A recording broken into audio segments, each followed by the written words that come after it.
बच्चा जन्मिएको 5 महिना लगत्तै धेरै घरहरूमा भात खुवाई अर्थात् पास्नी गर्ने चलन छ। तर के 5 महिनामै बच्चाको पाचन प्रणाली खाना पचाउन योग्य हुन्छ त?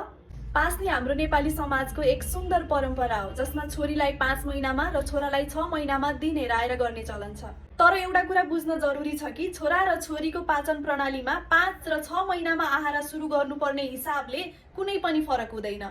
WHO का अनुसार बच्चा जन्मिएदेखि 6 महिना पुरा नहुँदासम्म आमाको दूध मात्र दिनुपर्छ र 6 महिनापछि बच्चाको शरीर तीव्र विकास हुने भएकाले बच्चालाई थप कार्बोहाइड्रेट, प्रोटिन, आइरन र अन्य पोषक तत्त्वहरूको आवश्यक पर्छ।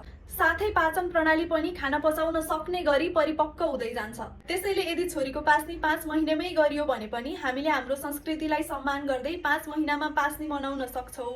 तर बच्चालाई निरन्तर रूपमा खाना खुवाउन भने 6 महिना पुगेपछि मात्र सुरु गर्नुहोला र 6 महिना पुगिसकेपछि बच्चालाई के कस्तो खानेकुराहरू खुवाउने भन्ने बुझ्नको लागि मलाई फलो गरिराख्नुहोला।